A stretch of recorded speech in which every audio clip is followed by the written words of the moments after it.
Good morning. Thank you for being here this morning. I think you don't have any idea how much your smiles and your presence, how much that encourages me every time I'm here together. So, thank you for being here. I pray that everyone will benefit from my words this morning, but my words will primarily be directed to those of you who are married.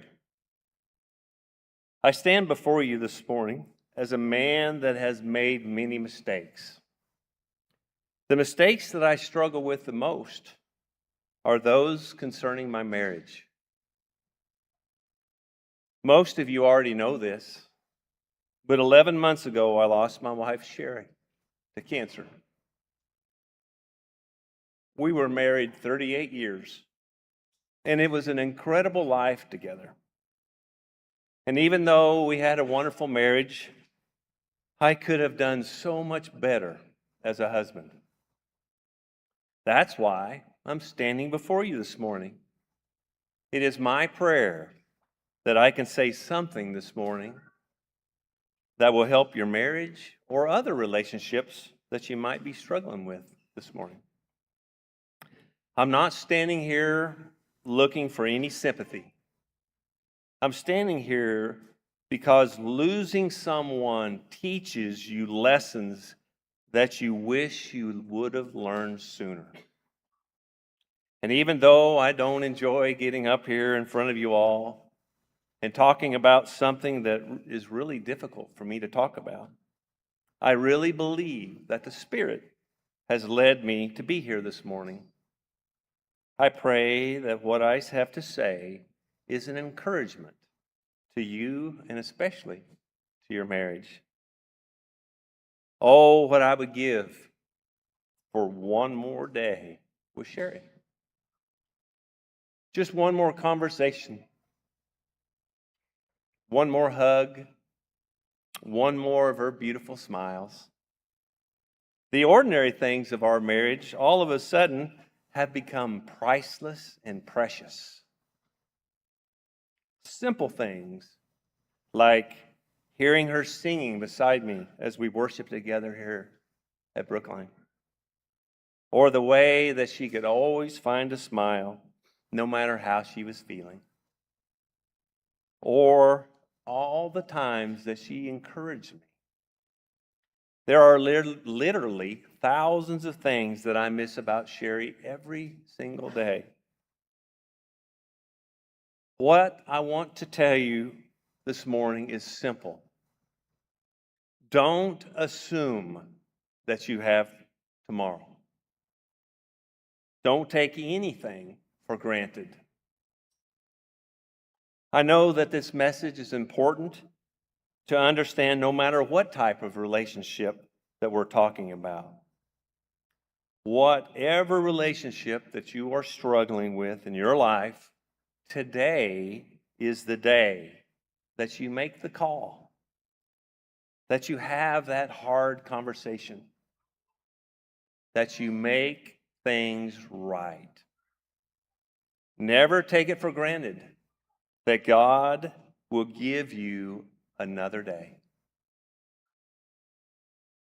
If something needs to be done, do it today. If an apology needs to be given, make it today. If a relationship needs to be mended, do it today.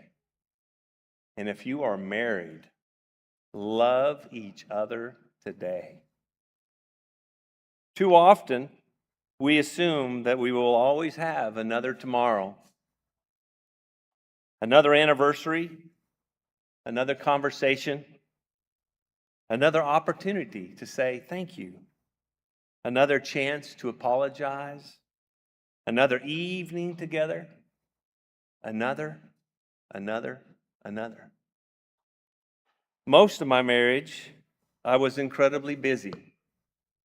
I was busy providing, busy working, and busy solving problems, and busy planning for the future. Always busy. I was so busy that I didn't stop long enough to treasure the greatest gift that God had already given me. Looking back now, I realize that I often took Sherry for granted. I wish that I had been more intentional. I wish that I had listened more carefully,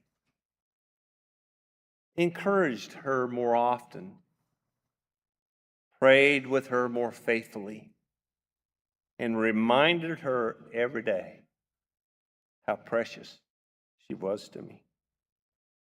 Sadly, we don't recognize the value of something until it's gone.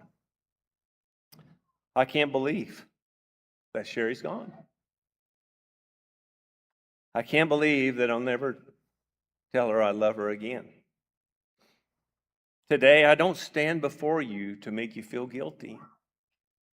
I stand before you because I don't want you to have the same regrets that I carry.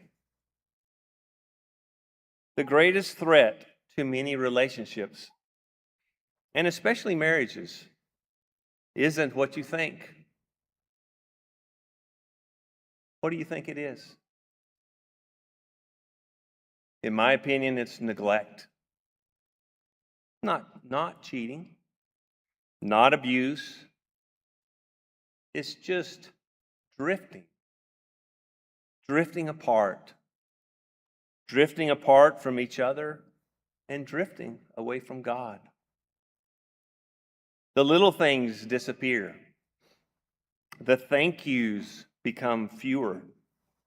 The conversations become shorter. And intentionality fades. And little by little, we just drift away from the most important things in our lives. Love is a daily choice. Love is more than an emotion. Love is an action. In 1 Corinthians 13, verses 4 and 5, love is patient. Love is kind. Love keeps no records of wrongs. Paul doesn't describe feelings, he describes choices. Every day, we choose to be patient. Every day, we choose to be kind. And every day, we choose to forgive one another. Husbands, let me speak to you directly. God has called us to do so much more than to provide or help provide for our families financially. God has called us to be the spiritual leaders of our families. Ephesians 5:23. For the husband is the head of the wife, as Christ is the head of the church. Husbands are to lead, just as Christ led, sacrificially. Jesus washed feet. Jesus served. Jesus gave his life. Husbands, that's how we're supposed to lead, sacrificially. Men, ask yourselves, when was the last time that I prayed with my wife? When was the last time that my children saw me reading my Bible? When was the last time that I apologized first? When was the last time that I encouraged my wife spiritually? When was the last time that I put her needs ahead of my own? Men, our wives should never have to wonder if we love Jesus or if he is our top priority in our lives, and especially if he is the center of our marriage. Our children should know, our wives should know, and our homes should know. Joshua 24:15, as for me and my house, we will serve the Lord. That's powerful. Men, love like Christ loved. How did Christ love?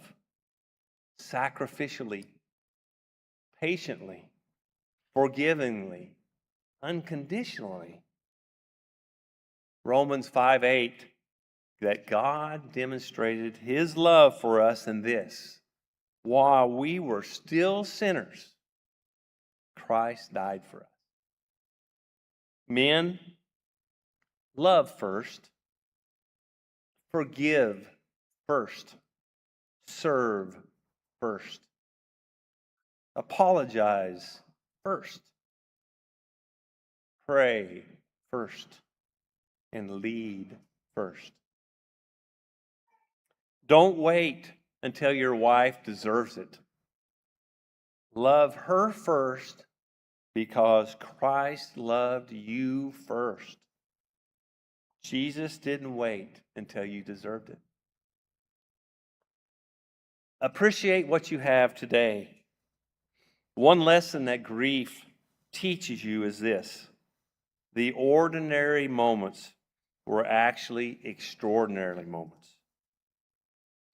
Sitting on the porch, eating supper together, watching television, laughing together, sitting together in church, and especially praying together. Those ordinary moments become priceless after they're gone. So let me ask every husband, when was the last time that you simply looked at your wife and thanked God for her? Not because she's perfect, but because she is the most precious gift that God has ever given you on this earth.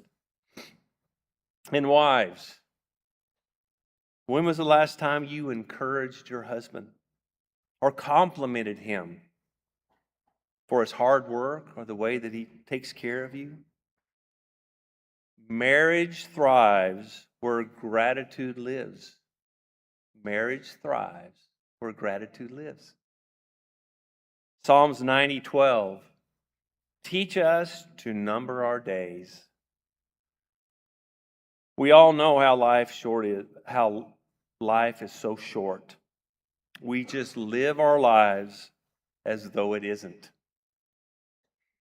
One day you'll have your last breakfast together, your last anniversary, your last conversation, and your last prayer together. None of us knows when that day will come, so don't waste today carrying yesterday's arguments and burdens. Let it go. Let it go. Forgive, laugh, pray, hold hands, say I love you, encourage each other, cherish each other, and do it today. Don't assume that there will always be another opportunity to say what needs to be said right now. If I could speak to every married couple from the experience of loss, I would simply say this: love each other while you can. Pray with each other while you can. Laugh together while you can. Forgive quickly. Serve joyfully. And husbands, lead faithfully. Don't wait until a funeral to say what needs to be said today. Don't wait until memories are all that you have to realize what God had given you. Today, if you're married, go home and tell your spouse that I thank God for you. You are the most incredible blessing in my life. Men, take your wife's hand tonight and pray with her. It doesn't have to be eloquent. It just needs to be sincere. Wives, pray with and for your husbands. One of the things that I miss most is Sherry's prayers. They were so beautiful.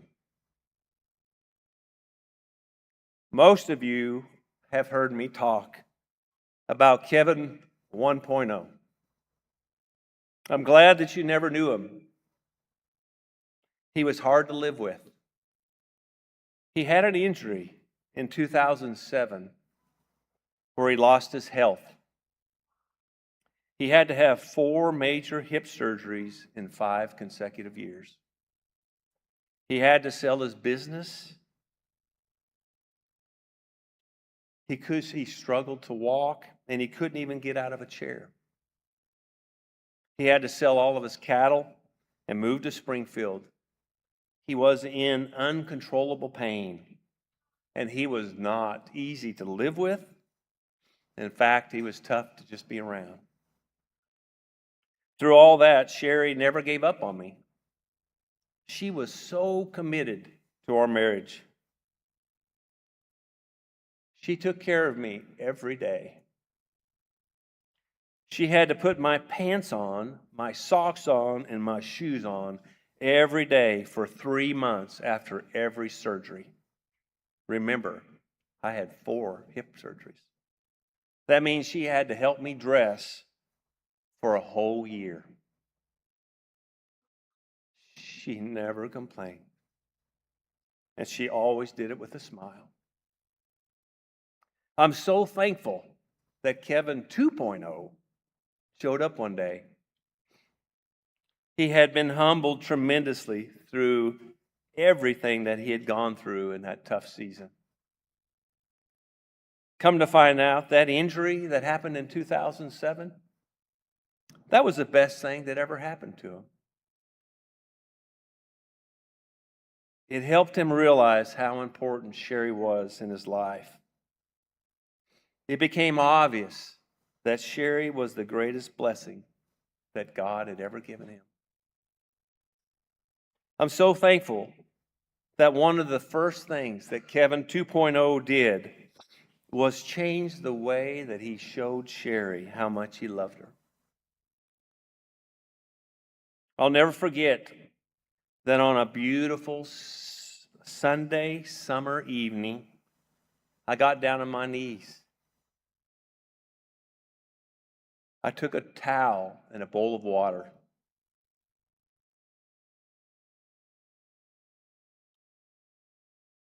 And I washed Sherry's feet. And I prayed with her. And I asked her to forgive me for not treating her like I should have. Of all the things that I have accomplished in my life, I am most proud of that moment. That Sunday evening was a beginning of a new chapter in our marriage. It was also the beginning of the new me that loved my wife unconditionally. It was the beginning of a chapter where I loved my wife sacrificially. Enough about me. Let me ask you some questions. How is your marriage? Does your marriage need a new beginning? Do you need a fresh start? Have you made Jesus the center of your marriage? Today is the day where you can put anything that you struggle with in your marriage behind you. Today is the day that you can be forgiven of anything and everything. One of the most important things that I've learned in my marriage is that if you keep doing the same things that hurt your marriage day after day and year after year, and don't get help and are not committed to a major life change, why would you expect your marriage to improve? You may wake up 10 to 20 to 30 to 40 years from now and be struggling with the same problems that you're dealing with today. How sad would that be? Please commit with all your heart and with all your soul that today is the day. Today is the day that you are totally committed to your marriage, to your mate, and especially to God. I've really tried to emphasize this morning that there's no guarantee of tomorrow and how short our lives are. If you have not made the decision to become a Christian, then please don't wait for tomorrow. It may never come. Make today the day. If we can help in any way, come as together we stand and sing. How do you explain? How do you describe a love that goes from east